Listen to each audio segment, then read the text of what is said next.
Selamat pagi pelajar. Jadi untuk pagi ni kita akan sambung bagi lukisan landscape. Hari ni kita akan membuat lukisan perspektif bagi pelan landscape. First kali kamu kena buat lakaran pelan dulu lakaran pelan. Okey, first kamu buat satu kotak berukuran 6 kali 6 cm. Kemudian kamu bahagikan kepada tiga bahagian tiga bahagian melintang dan menegak. So kamu akan dapat 9 kotak So setiap kotak ni kamu akan tetapkan kedudukan tumbuhan dan juga binaan objek manusia. Okey, first kali cikgu letakkan pokok dua pokok renek pada petak bahagian atas sebelah kiri. So di tengah-tengah cikgu letakkan laluan pejalan kaki. Okey. Di bahagian petak bawah sekali sebelah kiri, cikgu letakkan kawasan pokok renek pokok renek. Okey, kemudian kamu lakarkan sikit gambaran pokok renek. Di bahagian bawah sebelah kanan, petak yang tengah dan juga petak yang bawah tu, cikgu letakkan kawasan tempat duduk kerusi ataupun tempat duduk. So, selesai kamu buat plan, kita akan buat lukisan perspektif berdasarkan plan. First kali buat satu garisan melintang. Garisan melintang. Kemudian lakarkan gambaran seorang manusia seorang manusia. Anggaran ketinggian 1.5 meter 1.5 meter. Yang ni cikgu buat anggaran je, cikgu tak ukur betul-betul lah, tak ada ukuran yang tetap. Cikgu anggarkan 1.5 meter. Kemudian ikut ketinggian tu kamu buat lebar tapak dia pula 1.5 meter kali 2 bersamaan dengan 3 meter. Okey.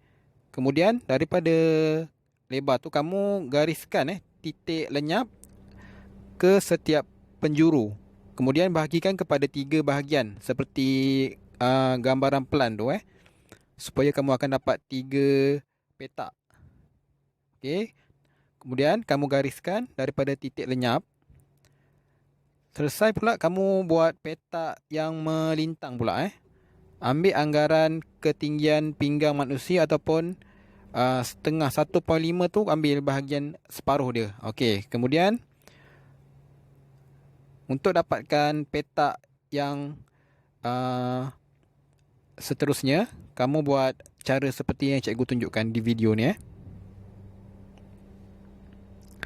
So kamu dapat 9 petak seperti gambaran pelan. Okey, kemudian kamu pindahkan lakaran yang kamu dah buat pada pelan di bahagian petak-petak perspektif ni First kali cikgu lukis gambaran tempat duduk. Okey, tengok macam mana caranya.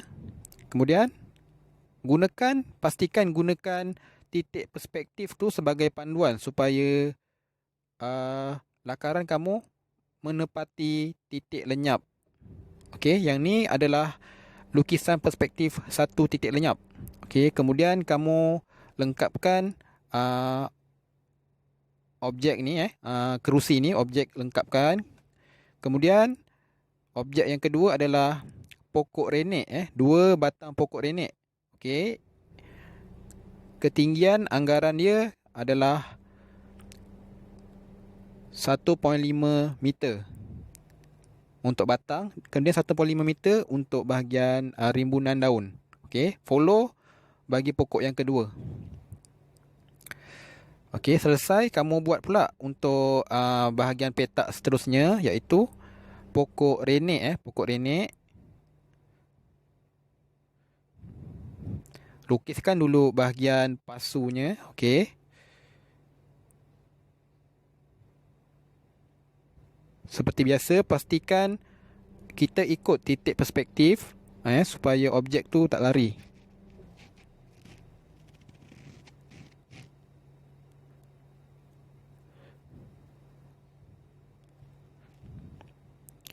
Okey, selesai kamu buat bahagian pasu dia, kamu buat rimbunan pokok renek rimbunan pokok renek. Okey, yang seterusnya cikgu buat laluan pejalan kaki sekadar buat garisan untuk menggambarkan laluan pejalan kaki. Okey, untuk step seterusnya kita akan masukkan dakwat menggunakan pen mechanical drawing 0.2. Okey, kemudian kamu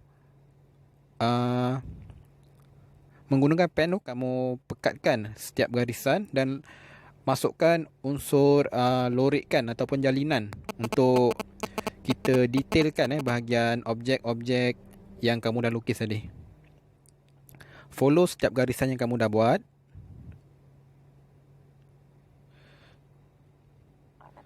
Kemudian masukkan lorikkan ataupun jalinan pada bahagian objek-objek tersebut.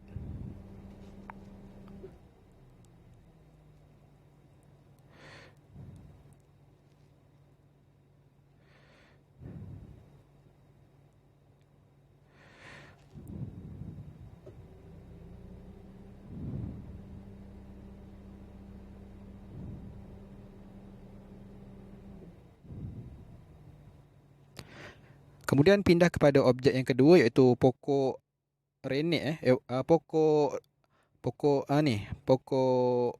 pokok besar Okey.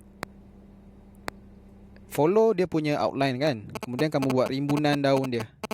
Okey, menggunakan garisan-garisan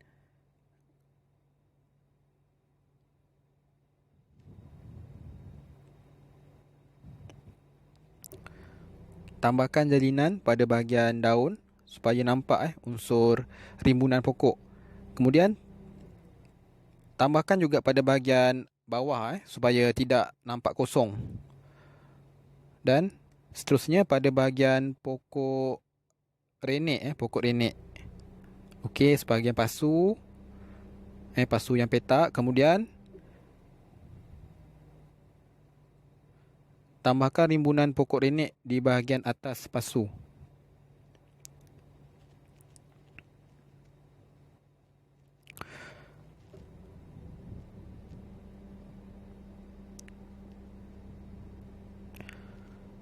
Okey, seterusnya laluan pejalan kaki. Okey, gunakan pen, kemudian detailkan bahagian laluan pejalan kaki tu supaya nampak kawasan tu adalah kawasan ruang pejalan kaki. Dan yang terakhir sekali ialah objek manusia gambaran lakaran manusia ni. Okey. Skala ukuran manusia ni bertujuan untuk kita tentukan supaya saiz objek tu berpadanan Okey, itu saja untuk hari ini.